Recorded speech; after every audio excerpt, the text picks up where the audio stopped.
il n'y a pas de problème qu'une entreprise ne puisse résoudre avec de bons produits.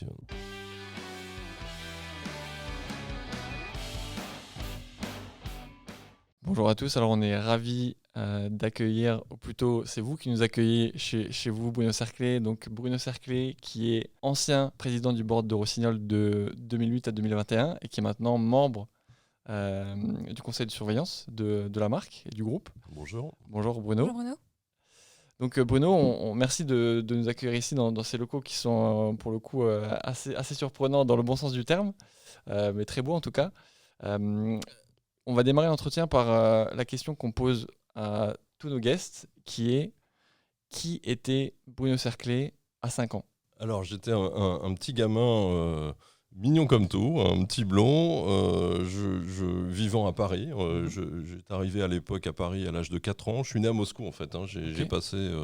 On a passé avec mes parents 2 ans à Moscou. Mon père était militaire à l'époque, travaillait à l'ambassade de France et ma maman aussi. Et donc, ils ont décidé de s'expatrier pendant 2-3 ans. Donc, Moscou pendant 2 ans, l'Algérie pendant 2 ans. À l'époque, c'était moyen, l'Algérie, 61, 62. Et on est revenu à Paris. Donc, j'étais un petit gamin de 5 ans qui arrivait en région parisienne. Et j'ai grandi... J'ai grandi là jusqu'à l'âge de 30 ans. Et du coup, si on reste sur le côté enfant, comment est-ce que vous étiez en tant qu'enfant? Alors comment j'étais ? Je pense que j'étais plutôt joyeux. J'avais déjà une petite peinture méditerranéenne de ma vie en Algérie. Et puis un peu russe de ma vie à Moscou, évidemment, dont je ne me rappelle pas du tout, mais enfin ça m'a marqué parce que j'ai fait donc du russe en deuxième langue. J'ai été pas mal en Russie dans ma carrière professionnelle, que ce soit quand j'ai travaillé pour Saint-Gobain ou même pour Rossignol après. Donc voilà, j'ai emmagasiné tout ça, mais je pense que cette période en Algérie était assez, malgré les conditions, très entourée, beaucoup d'enfants, d'expatriés à l'époque au même endroit. Donc ça peut-être formaté un petit peu, mais dans une certaine mesure, ma façon de me comporter avec les gens, toujours beaucoup de relations sociales, voilà, beaucoup d'interactions. Au-delà des relations sociales avec les autres enfants, dans le cercle familial, comment ça se passe? Donc, vous avez deux parents qui travaillent à l'ambassade, c'est ça? Oui. Donc, qu'est-ce que ça vous apporte ou comment est-ce que vous voyez ça, vous, en tant que jeune enfant? Alors, j'imagine que quand c'est chez vous, vous pensez que c'est normal, mais pour le coup, ça peut être aussi un petit côté aventurier. Oui, alors c'est difficile pour moi d'aller remonter des souvenirs sur cette petite enfance-là, mais ce dont je me rappelle, c'est d'arriver en région parisienne, à Saint-Maur-des-Fossés exactement. Mon père a continué de travailler dans l'armée pendant quelques années, ensuite est sorti de l'armée, a créé une société de dépannage télévision. À l'époque, on dépannait les télévisions. Et voilà, est reparti dans une aventure entrepreneuriale personnelle, avec un petit magasin, avec des clients partout en région parisienne. Je pense que ça m'a beaucoup marqué. Enfin, je veux dire, de voir cette aventure-là. Mon père est issu d'une famille de paysans de Franche-Comté. Et la seule façon pour lui, à l'époque, de sortir de cet univers, parce que certains pouvaient rester et d'autres, c'était plutôt compliqué. Il n'y avait pas de place pour tout le monde. On s'engage dans l'armée, donc c'est ce qu'il avait fait. Et puis je l'ai vu reconstruire cette vie-là à partir de presque zéro en région parisienne, et je crois que ça m'a beaucoup marqué. Ouais. Est-ce que vous avez déjà peut-être à cette époque-là un attrait pour le sport? Alors pas plus que ça, j'ai fait à peu près tous les sports qu'on impose aux gamins, voilà, que les parents n'ont pas fait et que veulent absolument que leurs gamins fassent. Donc que ce soit du foot, du volley, du basket, du tir à l'arc, du tennis, du ping-pong, enfin tout, absolument tout. Mais non, j'ai jamais été un grand passionné sur un sport en particulier. J'ai toujours fait du sport, on va dire à un niveau moyen, et beaucoup de sports. Et en changeant pas mal de sports tous les 2-3 ans. Voilà. Donc j'ai toujours été dans cet univers du sport. Quand je suis arrivé chez Rossignol dans les années 2000, mon niveau de ski à l'époque était le niveau de ski d'un Parisien qui vient dans les montagnes 1 ou 2 semaines par an, donc pas beaucoup plus que ça. Donc voilà, c'est pour vous dire qu'on peut tout à fait se fixer des challenges un peu originaux des fois, et voilà, il faut y aller, quoi. Si on avance un peu, je dirais, en âge, on passe à l'adolescence, le collège, le lycée. Quel type d'ado vous étiez? Alors moi j'étais un peu un fêtard, hein. J'étais pas mal, comme je vous le disais, toujours beaucoup entouré avec une bande de copains. Enfin voilà, j'ai fait une école d'ingénieur ensuite où j'étais vice-président du BDE en charge des soirées, c'est pour vous dire. C'est pour vous dire Ça le donne le niveau. temps. C'est pour vous dire le niveau. Voilà, donc j'ai été plutôt un bon élève jusqu'au collège. Au collège, voilà, on a commencé à se déplacer un petit peu en bande et l'école était le support pour pouvoir faire tout ce qu'on avait envie de faire, mais pas beaucoup plus que ça. Et donc j'étais un élève assez moyen au collège et au lycée derrière. Et du coup, vous rentrez en école d'ingénieur. Pourquoi par vocation, par dépit, par choix Alors, à l'époque, au lycée, j'avais une ambition, c'était d'être pilote de ligne. J'adorais les avions. J'ai pris ma première leçon de pilotage à l'âge de 16 ans, qui est l'âge légal pour prendre sa première leçon de pilotage d'avion. C'est-à-dire qu'on peut avoir un brevet de pilote d'avion avant son permis de conduire. C'est toujours le cas, je pense, en ce moment. J'ai dû avoir mon brevet de pilote à 17 ans et demi et j'ai eu mon permis de conduire 1 an après, quoi. Enfin, donc j'étais vraiment passionné par ça et je voulais être pilote de ligne. Donc en sortant du lycée, j'ai fait une année de maths sup, après maths sup, à l'époque ça s'appelait maths sup, le concours de pilote de l'ENAC à l'époque se faisait après une année de prépa. Donc que j'ai raté. Ensuite, je me suis dit, qu'est-ce que je fais ? Je vais intégrer une école d'ingénieur qui s'appelle l'ESTACA, qui me permet d'avoir un diplôme d'ingénieur, mais qui me permet aussi quand même de passer le concours de pilote plus tard en tant qu'ingénieur, si je veux le faire. Voilà, c'était une espèce de roue de secours, tout en gardant en tête cette possibilité. Bon, ça s'est pas passé comme ça parce que, alors j'ai fait cette école d'ingénieur et puis à l'époque la filière pilote de ligne était complètement bouchée. Enfin, il y avait vraiment, je sais pas, il y avait 30 places pour 3000 candidats au concours de l'ENAC. Je suis parti tout de suite dans l'industrie à faire autre chose, mais alors par contre j'ai toujours piloté un petit peu à titre privé et puis professionnellement des avions j'en ai quand même pris pas mal. Ce qui finalement m'a refroidi un peu de remonter encore dans un avion avec les quelques heures de loisirs que je pouvais avoir. Voilà, j'ai préféré. C'est toujours quelque chose qui m'a impressionné de voir les pilotes de ligne qui passent leur vie dans des avions et qui sont souvent tellement passionnés, continuent de passer beaucoup de temps dans des avions à titre privé pendant le week-end. Il n'y a pas eu de deuil de cette carrière de pilote que vous alliez poursuivre? Je pense qu'il y en a eu, ouais. Oui, ça a été difficile pour moi parce que le concours de l'ENAC, je l'ai passé 2 fois. La deuxième fois en étant en première année d'ESTACA. Et là, je l'ai vraiment raté de peu. Ils en prenaient 30 et j'ai dû arriver 50e, quoi. Donc c'est un peu énervant. Mais bon, voilà, le temps a passé. Mais c'est vrai qu'à l'époque, le prestige des pilotes de ligne, l'uniforme, enfin bon, c'était un truc assez classique et assez sympa. Finalement, quand vous commencez à travailler, que vous voyagez beaucoup, ce qui a été mon cas très vite, et que vous voyez que dans certains pays, le prestige de l'uniforme, ça n'existe pas. Enfin, aux États-Unis en particulier, quand vous vous baladez dans les aéroports, les pilotes d'avion, c'est vraiment un travail comme n'importe quel autre travail, pas mieux, pas moins bien. Voilà, et tout ça est retombé assez rapidement et finalement je me suis dit quelques années plus tard que c'était pas plus mal. Enfin voilà, j'ai continué de prendre des avions, j'ai continué d'être intéressé par l'aéronautique, j'ai fait du pilote privé, j'ai fait un peu d'hélicoptère, j'ai fait du planeur, et finalement je me suis trouvé plus à ma place dans cette situation-là. Et est-ce qu'à cette époque, vous aviez peut-être des mentors, des personnes qui vous ont inspiré, motivé à avancer ? Comment dirais-je, on est des vraies éponges à ce moment-là, hein, évidemment. Donc clairement, un de mes mentors a été et est toujours mon père, qui est toujours vivant, dans sa façon de changer de vie, d'entreprendre des choses. Voilà, je l'ai accompagné beaucoup pour réparer des télévisions chez les gens à Paris, en banlieue parisienne. Je sais pas, on voyait une quinzaine de personnes par jour. Et quand vous vous promenez dans le 16e, dans le 20e, à Versailles, à la Courneuve, etc., et que tout ça se fait dans une journée et que vous rencontrez autant de gens différents dans des situations sociales aussi différentes, pour moi, ça a été vraiment une expérience extraordinaire et je la dois vraiment à mon père, quoi. Donc pour moi, ça a été toujours quelque chose qui a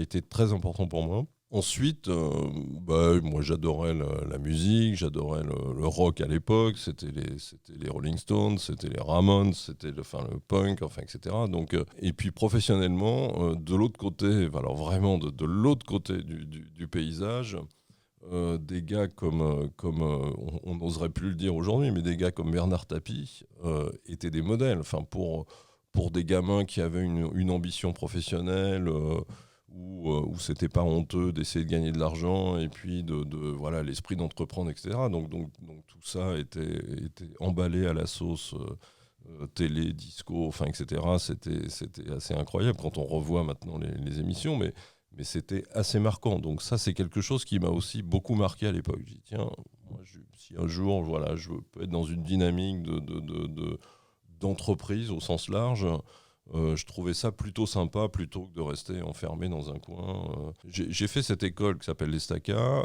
j'ai fait quelques stages dans l'aéronautique et je me suis retrouvé dans des bureaux d'études à travailler sur des mécanismes, sur la cinématique de déploiement d'un train d'atterrissage d'un avion qui allait sortir 15 ans après. Bon, c'est pas super concret et franchement, c'est en termes d'environnement social, c'est pas, en tout cas, je le percevais pas comme étant super marrant. Alors que ça peut être évidemment complètement faux. Le truc, c'est de trouver le moyen de toujours dérouler des sujets et des projets en équipe avec des gens qu'on apprécie et c'est ça qui est intéressant, quel que soit le sujet. Comment ce switch plutôt technique au final ingé laisse place progressivement à plutôt un côté entrepreneur, business? J'avais une certaine capacité technique à l'ESTACA, je m'en sortais plutôt très bien en maths, en mécanique des fluides, en essence des matériaux, etc. C'est des sujets en aérodynamique, c'est des sujets qui me passionnaient, c'est peut-être un grand mot, mais qui m'intéressaient. Mais l'idée d'aller passer 2, 3, 4, 5 ans en bureau d'études sur un truc très théorique et plutôt de façon solitaire, vraiment me plaisait pas du tout. Et donc j'ai décidé tout de suite d'aller faire du commerce, on va dire, sur des produits techniques, mais essayer de rentrer dans une filière commerciale pour être sur le terrain, pour voir des gens, voilà, c'était là où je me sentais le mieux. Et c'est comme ça que je suis rentré dans une boîte qui s'appelle Owens Corning, qui est toujours aujourd'hui le leader mondial de la fibre de verre. À l'époque, la fibre de verre et les matériaux composites, de manière générale, remplaçaient beaucoup de solutions de matériaux traditionnels, métal, dans toutes les industries. Donc c'est comme ça que j'ai côtoyé dès le premier jour, en étant vendeur de fibres de verre chez Owens Corning en France, et plutôt la partie ouest et sud-ouest de la France, toutes les industries qui utilisaient les matériaux composites. Donc c'était l'automobile, c'était la chimie, c'était les bateaux, les Beneteau à l'époque, c'était les gars qui enroulaient des mâts de planche à voile dans leur garage, absolument le médical, il y avait vraiment tout un panel d'entreprises qui là encore m'a beaucoup aidé à comprendre un petit peu ce monde professionnel, voilà, qui fait quoi et les choses que j'avais envie de faire et les choses que j'avais moins envie de faire. C'est ça qui vous a permis d'affiner au final votre ambition peut-être sur le plus long terme? Ça devenait plus clair? Je pense que quand vous faites à l'époque, l'ESTACA est une super école d'ingénieurs aujourd'hui. malgré tout, c'est pas Polytechnique, c'est pas Centrale, c'est pas Super Héros. Donc vous partez d'un niveau qui est un peu plus bas que certains. Et donc ça vous pousse, en tout cas moi ça m'a poussé à ne pas m'installer dans une espèce de plan de carrière automatique. Ça m'a poussé à me remettre en question. C'est-à-dire que j'ai jamais eu alors vraiment j'ai jamais eu de plan de carrière, de quoi que ce soit, mais j'ai toujours fonctionné par intuition du moment et par bon bah ça y est, là j'ai plus envie de faire ça, il faut que je fasse autre chose, qu'est-ce que je peux faire, crac et allons-y. Et ça s'est passé comme ça quand je suis sorti de l'école, quand je suis rentré chez Owens Corning, quand j'en suis sorti pour aller dans les matériaux, dans les polymères techniques.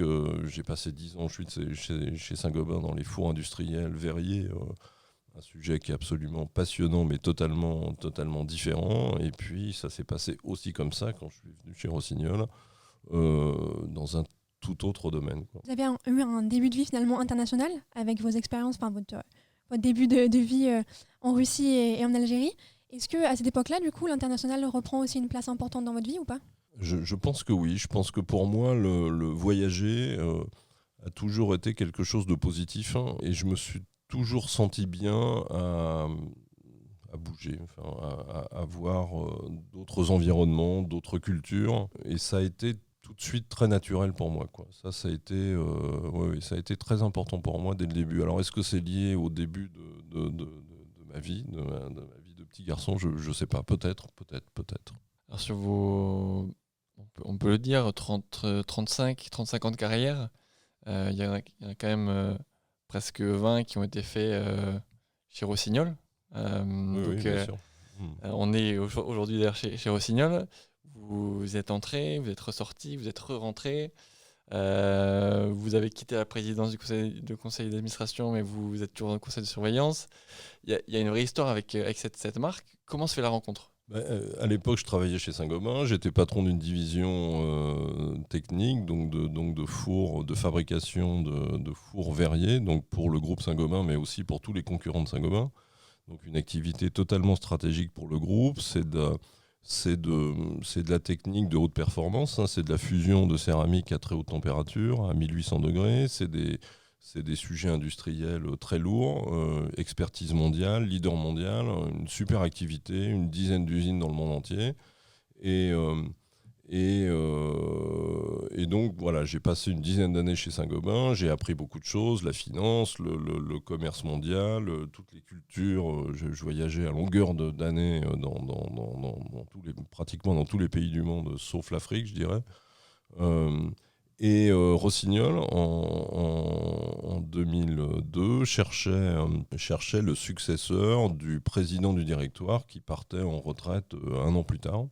Et donc, dans leur idée, ils voulaient un gars un gars ou une fille, mais une personne qui avait un cerveau plutôt technique, quelqu'un de très international, parce que M. Boisvive, à l'époque, considérait que Rossignol était une entreprise super internationale. Ça l'était, mais quand vous venez de Saint-Gobain, c'est un peu rigolo, quoi. C'est un peu microscopique, on va dire. Donc, quelqu'un de technique, international, capable de comprendre les produits. Alors, c'est vrai que dans le ski, les produits, quand on fait des skis, il faut comprendre la technologie. Quand on fait des chaussures, c'est complètement différent. Les fixations, c'est complètement différent. Et c'est bien d'avoir un esprit technique, je pense, pour comprendre tout ça. Et ça m'a beaucoup aidé chez Rossignol pour rentrer dans les sujets. J'avais croisé une fois un monsieur qui s'appelle Carlos Ghosn dans une cérémonie à BFM où j'avais eu le privilège de recevoir le prix de l'entreprise Export, et Carlos Ghosn était là aussi, et donc moi j'étais monté sur scène avec c'était à la salle Playel en tenue de ski avec une paire de skis et puis en racontant mon histoire, et il m'avait dit vous savez c'est bien ce que vous avez fait parce que je pense que les produits sont la base de l'entreprise, et moi si j'avais pu monter sur scène avec une voiture je l'aurais fait avec plaisir.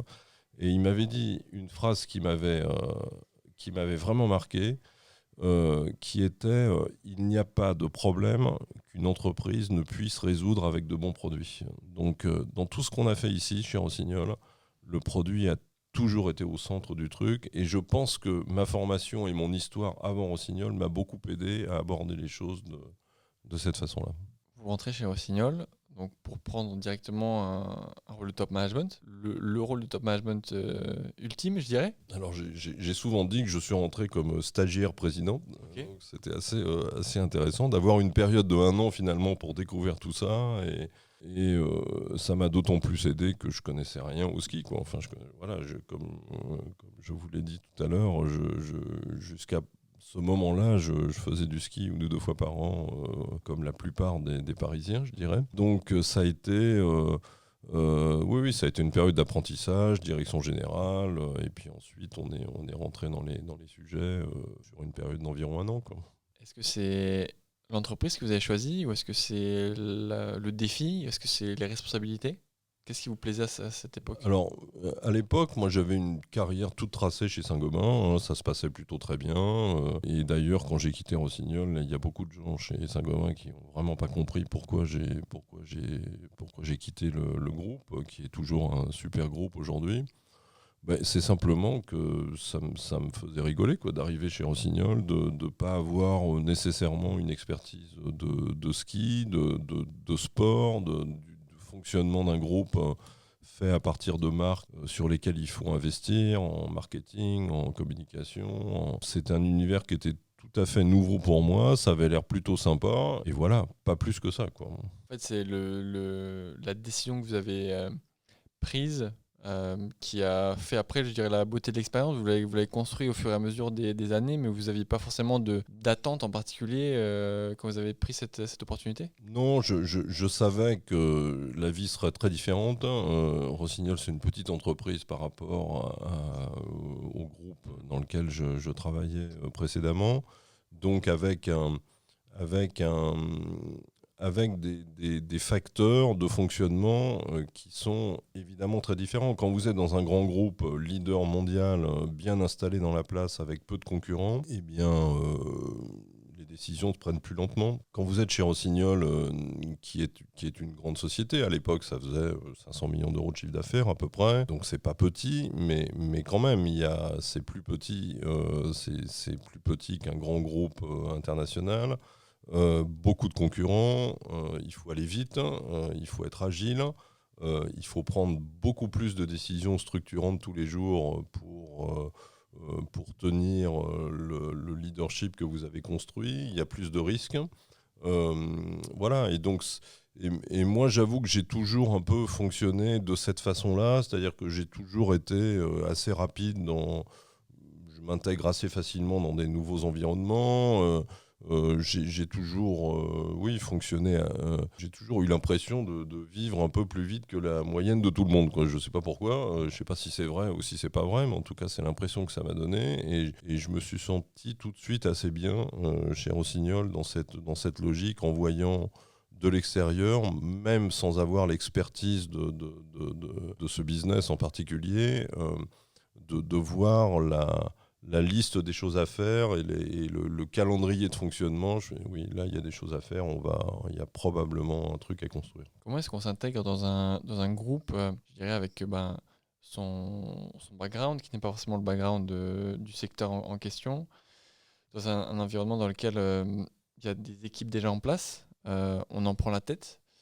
J'imagine que vous avez peut-être aussi dû réarranger ou arranger pour le coup votre écosystème direct, vous parliez de leadership tout à l'heure, votre équipe aussi de direct report. Comment est-ce que vous avez mis ça en place progressivement?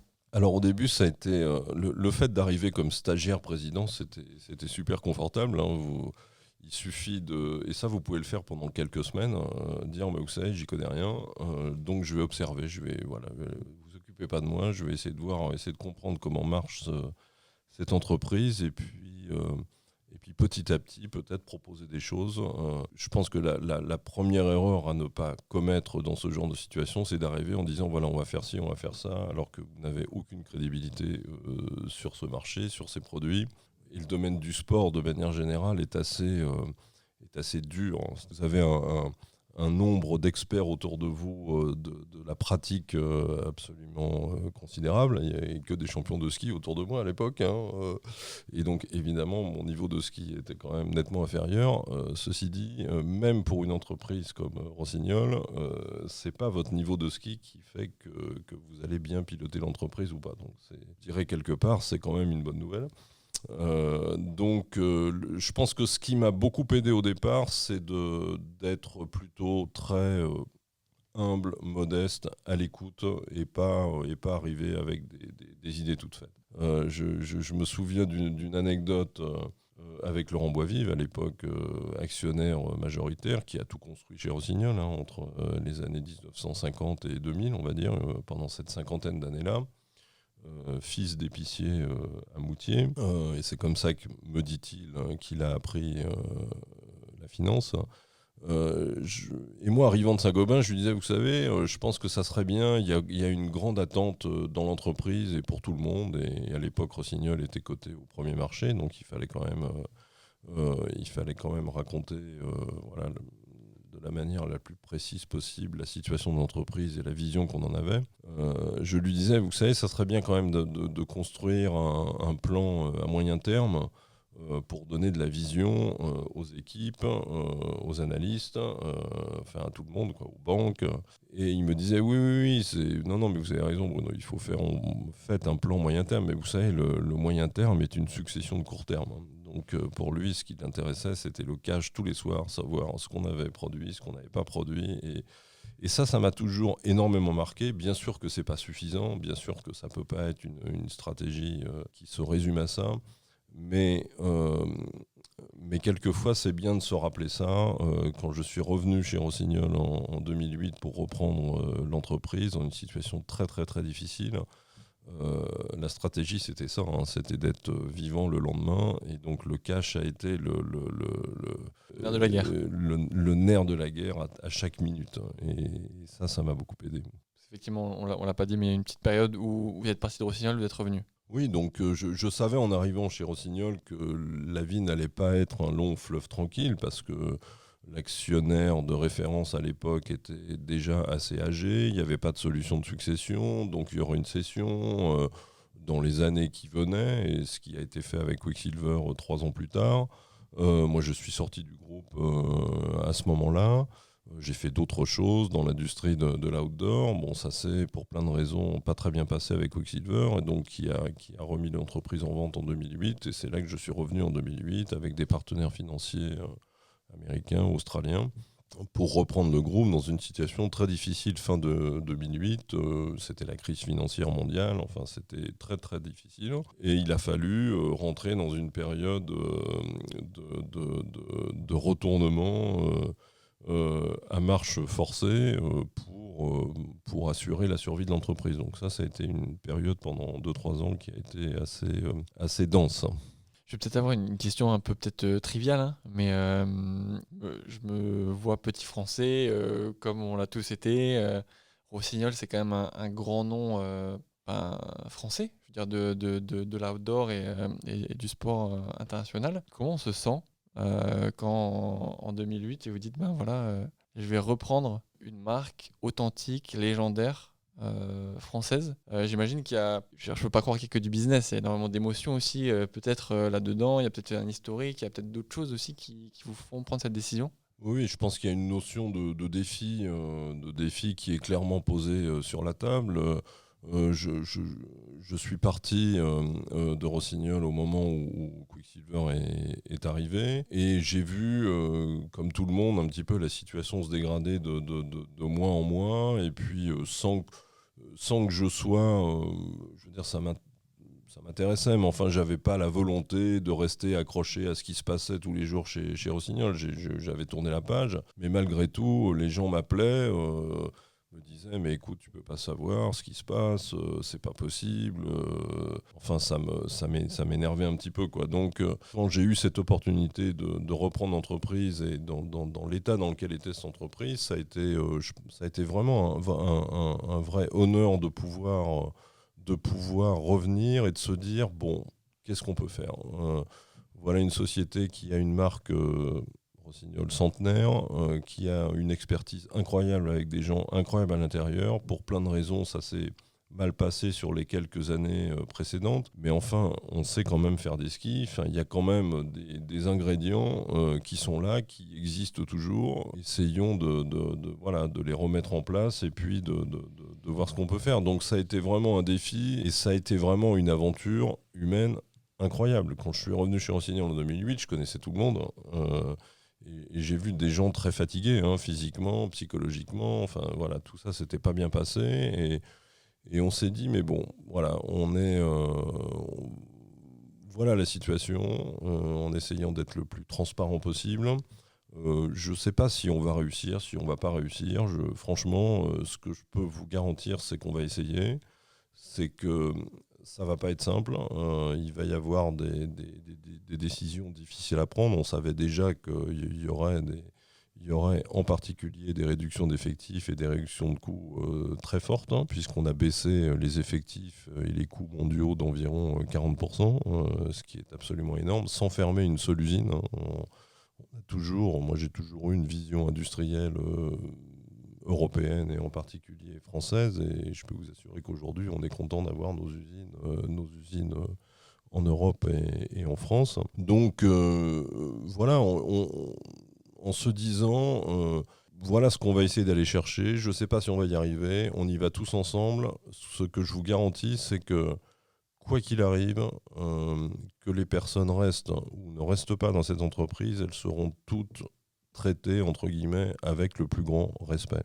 Ça a été un point absolument clé. On a travaillé énormément, en particulier en France, avec les régions, avec les structures locales, pour trouver des plans pour mettre en place des plans de revitalisation, trouver des jobs aux gens qui partaient, etc. Donc ça a été une vraie fierté pour toute l'équipe qui a coordonné tout ça. Et sur le reste, on a fait ce qu'il fallait faire d'un point de vue business. On a recalé tous les processus, on a essayé de remettre de l'innovation là où il y en avait moins, on a essayé de simplifier toute la gamme. Tout ce qu'on fait dans des situations de retournement d'entreprise. Et on a eu de la chance, il y a eu de la neige. Voilà, les gens, c'était tellement le marasme financier mondial que tout le monde allait s'aérer dans les montagnes l'hiver où on a repris Rossignol. Donc tout le monde a été faire du ski. Voilà, et puis on a repris le fil comme ça, quoi. Ça a été... donc ce qui m'a animé à ce moment-là, c'est vraiment avoir la chance de mettre ensemble un certain nombre de personnes et puis de dérouler un truc ensemble jour et nuit, parce que ça a été vraiment ça pendant des mois et des mois et des mois. Et puis de voir l'entreprise revenir, on recommence à gagner des courses, on commence à recréer de la confiance auprès des clients, des consommateurs, des fournisseurs, des banques. Et voilà, le cercle vertueux se met en place, et ça a été une grande fierté de pouvoir coordonner tout ça. Est-ce que dans cette période-là, vous avez aussi une garde rapprochée qui, j'imagine, qui vous aide? Moi, ce qui m'intéresse, alors j'imagine que la réponse est oui, j'imagine qu'il y en a une, mais comment est-ce que vous arrivez à les embarquer, sachant que vous-même, vous ne savez pas si vous allez y arriver. Et vous êtes l'entrepreneur, peut-être pas forcément eux. Cet exercice est assez intense, j'imagine. Je pense qu'on a joué beaucoup sur la fierté et sur la transparence et la franchise. C'est-à-dire que j'étais pas plus que personne d'autre convaincu qu'on allait y arriver. Enfin, je me suis dit, il y a une chance qu'on y arrive. Essayons de jouer ça ensemble et puis on verra, quoi. Voilà. Quand on fait de la course en ski, on perd à peu près 9 fois sur 10, quoi. Et puis une fois sur 10, on gagne. Donc c'est pas très grave. Pour moi, c'était une expérience qu'il fallait absolument jouer. C'était jouable. Et ce que j'ai dit aux gens, c'est... Franchement, je ne sais pas si on va y arriver. Voilà exactement la situation. Ça a été très important de donner de la transparence sur quelle était la situation exacte de Rossignol, parce que personne ne savait. En fait, tout ça a été noyé un petit peu dans les comptes, notamment de l'actionnaire précédent. Donc ça a donné une certaine crédibilité. Voilà où on est, voilà où il faudrait être, voilà ce que je vous propose de faire. Je ne sais pas si on va y arriver, mais ce que je vous garantis, c'est qu'on va le faire ensemble. On sera tous dans le même bateau, on sera tous informés de la même façon sur ce qui se passe bien, ce qui se passe mal, comment on va dérouler tout ça. Et franchement, si on y arrive, ça sera super. Et si on n'y arrive pas, on aura quand même vécu une aventure extraordinaire. combien de temps à inverser, je dirais, la vapeur, la tendance? 2 ans. 2 ans? 2 ans, donc 2 ans de reprise en main complète de la gamme de produits, de recalage des processus, de réduction de coûts, dans tous les domaines, quoi. Enfin, vraiment, ça a été très très dense. Une par une, les décisions à prendre ne sont pas très compliquées. Ce qui est compliqué, c'est de mener tout l'ensemble en même temps et que tout soit cohérent. En 2 ans, on a réduit la gamme de produits de 50%. Il y avait beaucoup trop de modèles de ski, par exemple, et on n'y comprenait rien. C'est-à-dire que vous mettiez la gamme contre un mur, ce qu'on fait souvent quand on regarde une gamme de ski en l'occurrence. On n'y comprenait rien. C'est-à-dire que vous interrogiez des consommateurs, personne ne pouvait vous dire facilement mais quel est ce produit pour quelle pratique. Les détaillants, c'était pareil. En interne, c'était pareil. Donc c'était juste pas possible, quoi. Donc, et en divisant cette gamme par deux, on n'a pas affaibli la pertinence de l'offre de 50%, on l'a renforcé de 300%. Enfin, je veux dire, c'est ça qu'il faut bien comprendre. C'est-à-dire qu'on est souvent poussé par des situations particulières à dire il faut faire ci, il faut faire ça, etc., etc. Mais non, au bout d'un moment, si on a une vision globale de l'offre, il faut avoir une vraie conviction et prendre le risque d'avoir une offre beaucoup plus réduite, mais beaucoup plus percutante et beaucoup mieux comprise. Et c'est ce qu'on a fait.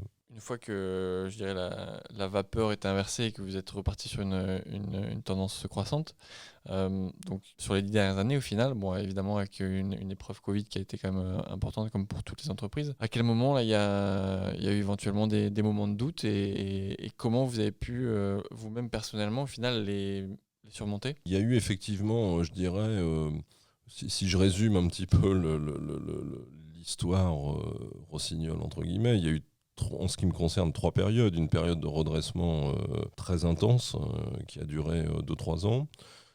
Ensuite, une période de développement où on s'est dit, voilà, maintenant l'activité, le métier de base est à peu près sous contrôle. On est redevenu leader mondial sur le matériel de ski. Il y a encore plein de choses à faire, d'améliorer de façon continue la performance dans les usines, dans nos parts de marché, sur le terrain, etc. Mais ça, je dirais que c'est comme on dit en anglais, du business as usual. Ça, c'est à peu près calé. On s'en occupe bien et ça va bien se passer. Ensuite, on s'est dit, on va pas faire que ça. Qu'est-ce qu'on peut faire de plus une fois qu'on a redressé cette activité? Il y avait 2 choses qu'on pouvait faire en plus, ou en tout cas c'est la conviction que j'ai eue très très vite, dès le départ d'ailleurs en revenant chez Rossignol en 2008. C'est il faut développer le textile. On était essentiellement une marque de matériel et vous allez dans n'importe quel magasin de sport aujourd'hui, le textile représente 60% du chiffre d'affaires et Rossignol est une marque mondialement connue dans la montagne. Donc faisons des produits textiles, des vêtements, des chaussures pour faire du ski, mais pas seulement, pour porter dans la station et puis petit à petit pour les porter en ville. Donc ça a été un premier développement. Le deuxième a été l'outdoor autre que le ski. Qu'est-ce qu'on peut faire dans les montagnes autre que le ski, et en particulier dans les saisons qui ne sont pas les saisons d'hiver? On peut faire du vélo, on peut faire du trail. Donc ça a été les axes qu'on a pris, l'outdoor et le textile. Donc l'outdoor, on a regardé ce qu'il était possible de faire dans le vélo. On a commencé à acheter des marques de vélos. On a acheté Time, on a acheté Felt. C'est des vélos essentiellement de triathlon, marque basée à Los Angeles. Et là, bien sûr qu'on a eu des moments de doute. Quand vous rentrez dans ces nouveaux univers que vous ne connaissez pas, que vous découvrez la situation concurrentielle quand on est petit dans le vélo par rapport à beaucoup d'autres très grosses marques, c'est très compliqué d'exister. On a été assez surpris par la difficulté et on est de nouveau rentré dans une période de restructuration sur ces activités. On pensait devoir effectivement faire un certain nombre de changements dans ces entreprises, mais pas restructurer au niveau où on l'a restructuré. Et là, au bout d'un moment, on s'est dit, mais est-ce bien raisonnable? Est-ce qu'on a bien fait d'aller dans le vélo ou pas, quoi? Et avec le recul aujourd'hui, je pense que ça a été une très bonne décision d'aller dans le vélo. Je pense que C'est sûr qu'on en a plus bavé que ce qu'on avait imaginé à l'époque, mais enfin c'est toujours comme ça, hein, c'est toujours comme ça. Et aujourd'hui, si on est en train de progresser très fortement et si on est en train de s'installer avec les vélos Rossignol dans la montagne, sur les VTT électriques, c'est aussi parce qu'on a eu à gérer ces activités-là. Donc je pense que effectivement, le chemin direct aurait été de faire directement des VTT électriques Rossignol, et c'est tout, mais on ne savait pas le faire. Donc il fallait bien acquérir des compétences à ce moment-là. Donc on a pas mal douté à ce moment-là. Sur le textile aussi, on a douté. Sur le textile, quand vous repartez de zéro en textile et que vous vous dites... moi, je suis convaincu que un jour, les gens dans les villes achèteront des vêtements Rossignol parce qu'ils se sentiront bien avec ces vêtements Rossignol. J'avais vraiment cette idée-là ancrée dans la tête. Et donc, plutôt que d'embaucher un professionnel du textile de l'outdoor, j'ai embauché un professionnel du textile de la mode qui n'était jamais monté sur une paire de skis. Et on s'est basé à Milan parce qu'on s'est dit, mais pour le créneau qui nous intéresse, marque premium de sport mais portable en ville, on est plutôt dans le prêt-à-porter, on est plutôt dans la mode. Et le prêt-à-porter, la mode, c'est pas à Grenoble, c'est pas à Paris, c'est à Milan. Et donc on a construit une structure à Milan avec un gars qui vient de la mode. Et donc les premières collections qu'on a faites, ça a été assez intéressant et dramatique. Parce qu'on est parti tout de suite sur un créneau très mode. On a fait les couvertures de magazines de mode avec des vestes, des trucs très originaux, mais qui étaient complètement en dehors de l'ADN de Rossignol. Donc ça n'a pas du tout fonctionné. Et donc là, on s'est dit, ah non, mais là, ça ne va pas du tout. Et l'avantage, quand on est petit, on peut faire des grosses bêtises, c'est pas très grave. Je veux dire, ce qui est très grave, c'est quand vous devenez très gros, et là que vous continuez de faire une grosse bêtise, là c'est compliqué. Donc, de trouver le bon positionnement en textile, ça n'a pas été un long fleuve tranquille. Il a fallu se planter, il a fallu créer des stocks, il a fallu réajuster les collections. Et en fait, la leçon de ça, c'est sur cette activité en particulier, ça a été de se développer par cercle concentrique, c'est-à-dire partir de la base qui est le vêtement de ski. Et puis une fois qu'on maîtrise bien cette offre-là, on commence à aller dans la station. Qu'est-ce qu'on peut proposer comme vêtements qu'on peut porter à la fois en faisant du ski, mais peut-être aller utiliser aussi pour se promener dans la station, au restaurant, au bistrot, etc. Que ce soit en chaussures d'ailleurs, ou en veste, en pantalon, en pull. Et puis aller en ville. C'est comme ça qu'on a commencé à ouvrir des boutiques en ville, à Paris, à l'Opéra, boulevard Saint-Germain, qui aujourd'hui est un élément incontournable du paysage, quoi. Donc on s'est développé comme ça en textile. On a douté tout le temps. Je veux dire, celui qui me dit moi j'ai que des certitudes, je me méfie toujours énormément. Moi j'ai que des doutes. Ensuite, si on peut prendre un peu plus de bonnes décisions que de mauvaises, c'est à peu près ça qui fait la différence. Quand vous êtes au milieu du gué, que vous avez de l'eau jusque-là, comment vous savez s'il faut continuer à avancer ou s'il faut revenir sur vos pas parce que vous allez vous noyer? Ça, c'est très dur. Ça, c'est très, très dur. Par exemple, en recherche et développement, ce qui est toujours très dur, c'est d'arrêter un projet. C'est-à-dire que quand on met en place beaucoup de projets, il y a des choses qui marchent, des choses qui ne marchent pas. Quand vous voyez... d'abord, il faut essayer de prendre un petit peu de hauteur. Des fois, c'est très compliqué. Donc, il faut avoir ce luxe de pouvoir prendre un peu de hauteur et de se dire, mais non, là, c'est pas possible. Là, on va dans le mur. Là, ça fait 6 fois qu'on reprend ce sujet et ça fait tous les mois. Et tous les mois, il n'y a rien qui se passe et on n'avance pas pour plein de bonnes raisons. Je regarde ma liste des priorités. C'est pas possible. On est en train de se consumer. Quand on a acheté Time dans le vélo, pour rentrer dans le vélo, qui est une superbe marque et qui est en train, à mon avis, de reprendre du poil de la bête aujourd'hui, très innovante, avec des technologies très différenciantes en termes de production, on était plein d'espoir. En se disant, nous, Rossignol, on est les rois de l'innovation, on va aider tout ça, etc. La réalité, c'est que le vélo est un animal très différent du ski. On a énormément participé au redressement de Time en recréant un environnement industriel de qualité, des process de fonctionnement qui ont vraiment sécurisé l'offre. Par contre, on n'a pas été capable de la développer commercialement. C'était trop loin de nos bases. Un métier très différent sur lequel, au bout d'un moment, en tant que patron du groupe Rossignol, je passais, 30% de mon temps sur Time, sur une activité qui faisait 8 millions d'euros de chiffre d'affaires, sur un groupe qui en fait 400. Donc quand vous réalisez ça, vous dites à un moment, c'est pas possible. Enfin, je veux dire, on n'est pas les bons actionnaires. Je suis persuadé à titre personnel que si j'y passais 100% de mon temps, on ferait un truc de bien, mais j'ai pas le temps. C'est pas raisonnable. On a d'autres sujets plus importants. Voilà, donc c'est à ce moment-là qu'il faut réaliser. Alors quelquefois, c'est souvent dans l'échange. C'est souvent dans l'échange avec des collaborateurs, avec des actionnaires aussi. C'est bien dans ce sens-là d'avoir des actionnaires qui vous posent des questions, qui vous challenge sur mais pourquoi vous faites ça, ou les banques. Donc ça permet d'amener un petit peu du questionnement et de ne pas se retrouver toujours à être le plus âgé et celui qui a toujours raison, quoi. Vous avez pris un petit step back de Rossignol, en tout cas opérationnel, l'année dernière.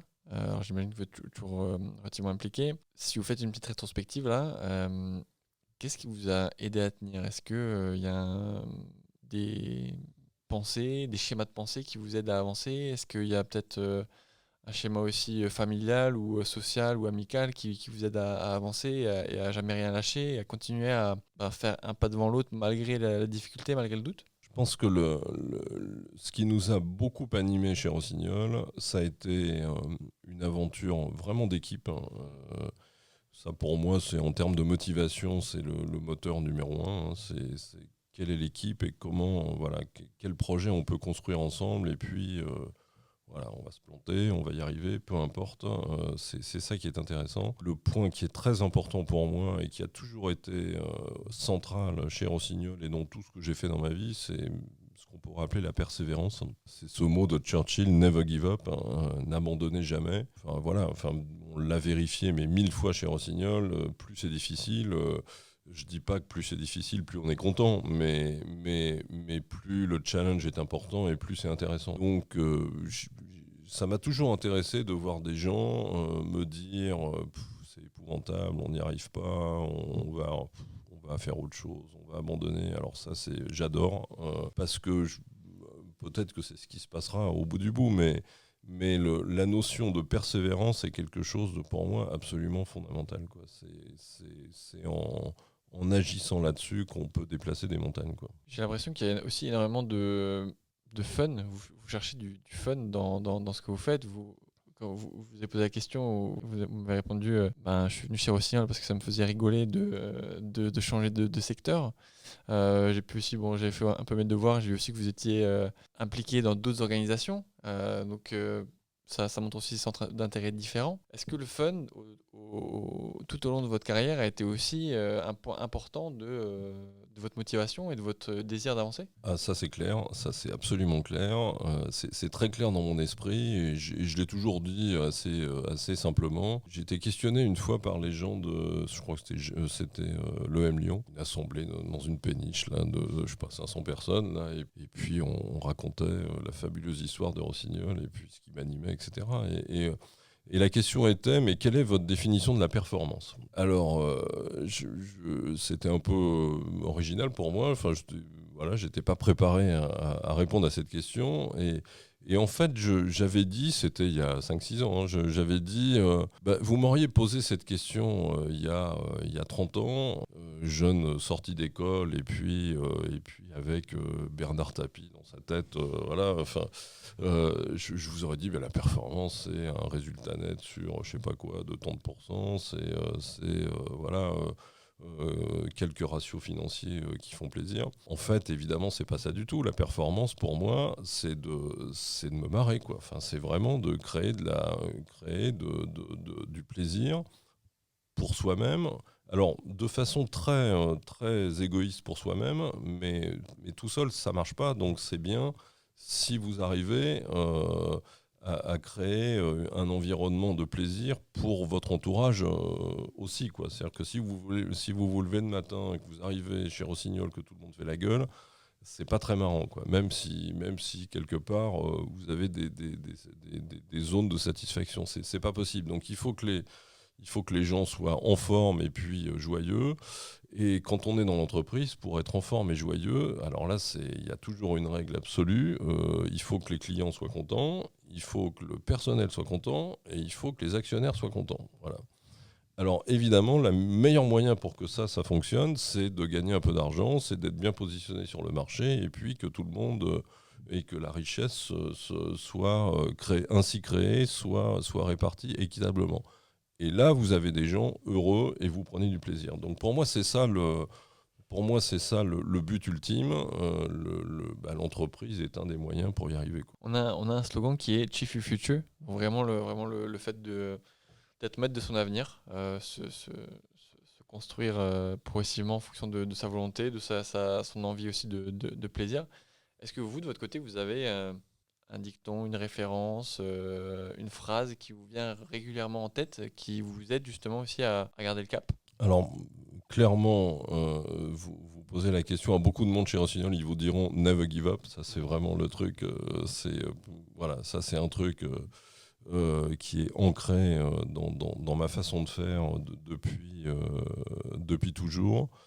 Et puis, c'est surtout de ne pas se prendre au sérieux, quoi. Enfin, voilà, c'est vraiment moi, ce qui m'intéresse beaucoup dans cette période où je me suis un peu désintoxiqué de Rossignol, je m'occupe plus du tout de la partie opérationnelle, donc ça me libère beaucoup de temps. Du coup, je fais d'autres choses. Je m'occupe de bateaux de course dans la voile. Je m'occupe de la chartreuse là-haut pour qui je suis administrateur. Je m'occupe de Sport dans la ville, qui est une association qui fait la promotion du sport. Enfin, qui fait la promotion de l'intégration des jeunes dans des quartiers un peu défavorisés par le sport. Pas mal d'autres choses.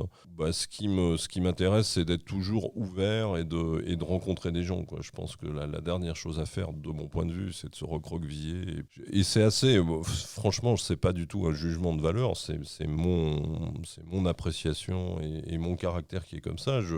Je croise beaucoup de gens, d'amis qui me disent « Ah mais c'est super, je viens d'arrêter de travailler, je suis en retraite. » Alors moi je suis pas en retraite, enfin je peux passer du temps, des journées entières à lire, etc.